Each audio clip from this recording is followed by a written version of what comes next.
ভূমি সংক্রান্ত বিষয়ে গঠনমূলক সমালোচনা করতে সাংবাদিকদের প্রতি আহ্বান জানিয়েছেন ভূমিমন্ত্রী নারায়ণ চন্দ্র চন্দ। তিনি বলেন, কোনো কর্মকর্তার বিরুদ্ধে দুর্নীতির প্রমাণ পেলেই নেওয়া হবে ব্যবস্থা, প্রয়োজনে বরখাস্তও করা হবে।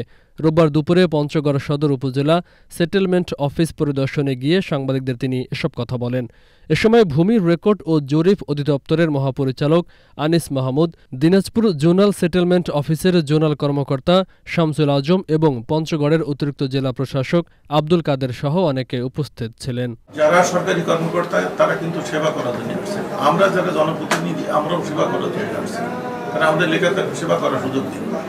অতএব সেবক হিসাবে তাদের সর্বোচ্চ সম্মান দেওয়া এবং যতটা আন্তরিকতার সঙ্গে আইন ভিত্তিক যে টাইম লাগে সেই টাইমের ভিতর তাদের সার্ভিসগুলি পৌঁছে দেওয়া, এই চেষ্টা আমি সব জায়গায় যাচ্ছি, সে বার্তা দিয়ে দিচ্ছি।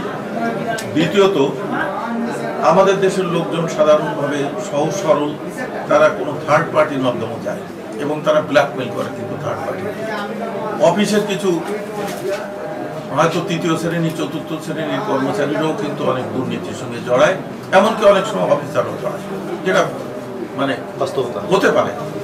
এ ব্যাপারেও কিন্তু আমরা সজাগ দৃষ্টি রাখতেছি। আর আপনারা যারা সাংবাদিক, তারা যদি গঠনমূলক মনোভাব নিয়ে মানে কর্মকর্তাদের সহযোগিতা করেন, তাহলে কিন্তু কাজগুলি আরো সহজ হবে। আপনাদের কাছ থেকে গঠনমূলক সহযোগিতা আমরা চাই। সমালোচনা অবশ্যই করবেন, সেটা গঠনমূলক কনস্ট্রাকটিভ ভাবে।